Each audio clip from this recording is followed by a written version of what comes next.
आज हम पढ़ेंगे प्रश्नावली 8.1। इसके पहले भी इस प्रश्नावली से हमारी 2 वीडियो हो चुकी हैं। यदि आपने अभी तक नहीं देखा है तो डिस्क्रिप्शन में आपको लिंक मिल जाएगा, देख लीजिएगा।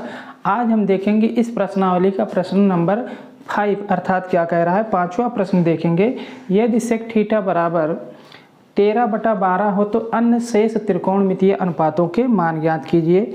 यानी प्रश्न हमको दिया गया है, यदि सेक थीटा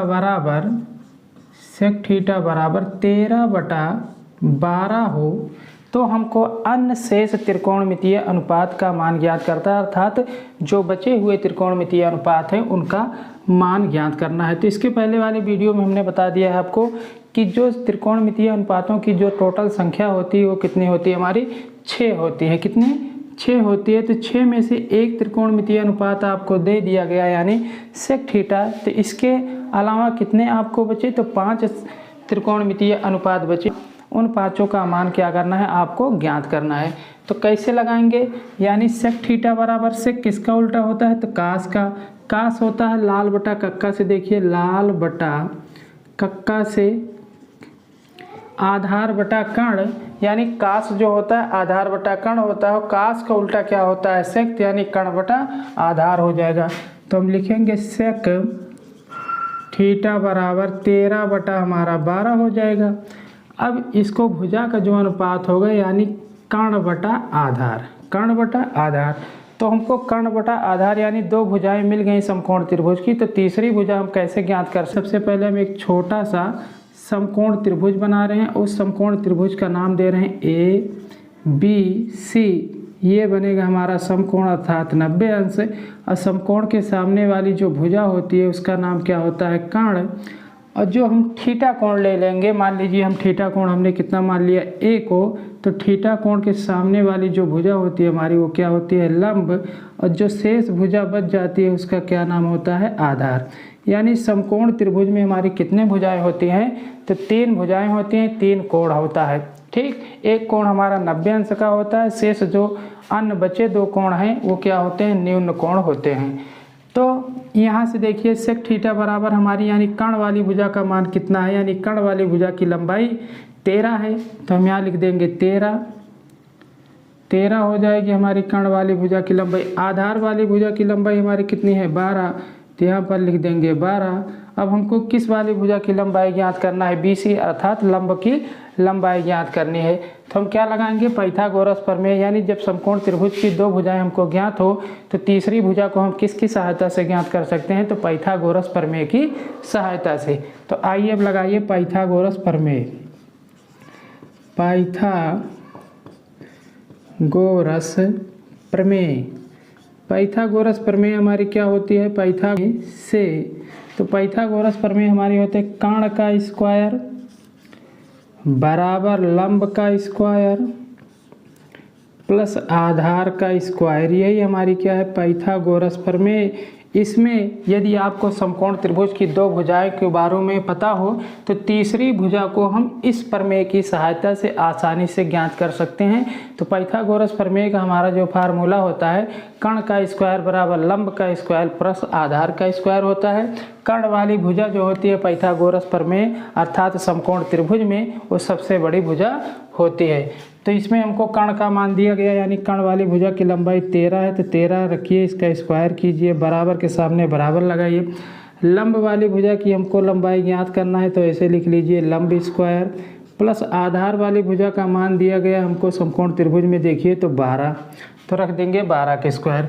अब क्या करेंगे, 13 के स्क्वायर हमारा कितना होता है, 169 बराबर लंब का स्क्वायर, 12 के स्क्वायर हमारा कितना होता है, 144। 144 लिख देंगे। अब इधर देखिए 144 को इस साइड भेजिए, तो 169 माइनस 144 बराबर लंब का स्क्वायर, किसका, लंब का स्क्वायर। अब 169 में से 144 हम जब घटा देंगे तो हमारा कितना आ जाएगा, 25। तो यानी बराबर क्या हो जाएगा, लंब का स्क्वायर। अब इधर से स्क्वायर हटाते हैं तो क्या लगाते हैं, इस साइड हमारा लगेगा वर्गमूल। तो हमारा हो जाएगा अंडर रूट के अंदर 25 बराबर क्या बचेगा, इस साइड लंब। अब 25 का वर्गमूल हम जब निकालेंगे तो हमारा कितना निकल कर आता है, 5। अर्थात लंब वाली भुजा की जो लंबाई निकल कर आ गई हमारी, कितनी आ गई, 5। कितनी, 5। अब क्या करेंगे, अब हमको अन्य सभी त्रिकोणमितीय अनुपातों के मान ज्ञात करना है। तो कैसे ज्ञात कर सकते हैं हम, यही समकोण त्रिभुज की सहायता से।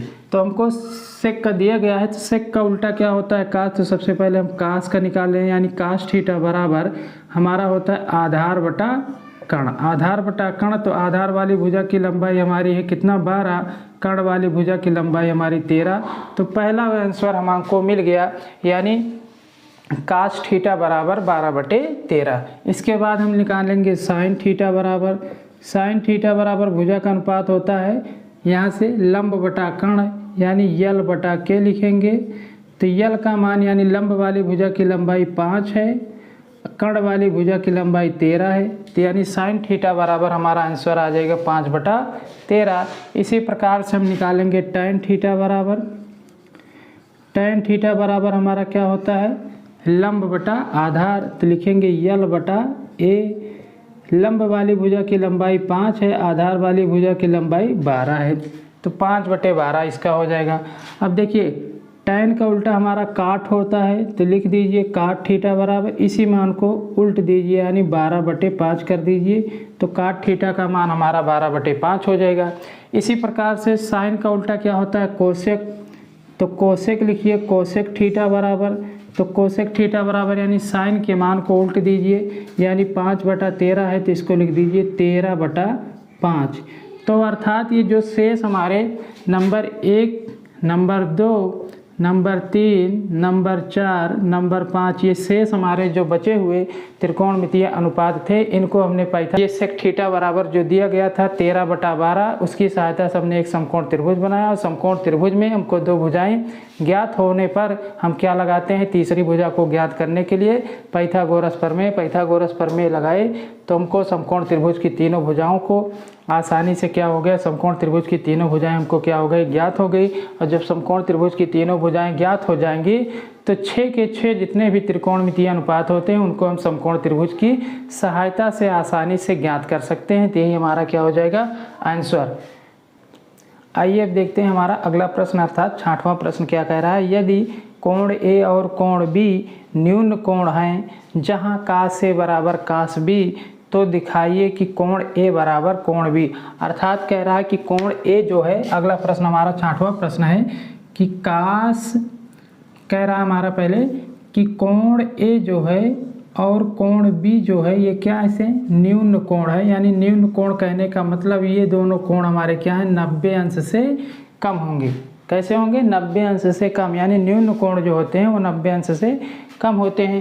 तो यानी ए वाला कोण जो है और बी वाला कोण जो है ये दोनों क्या होंगे, समकोण त्रिभुज में ये क्या होंगे, न्यून कोण होंगे।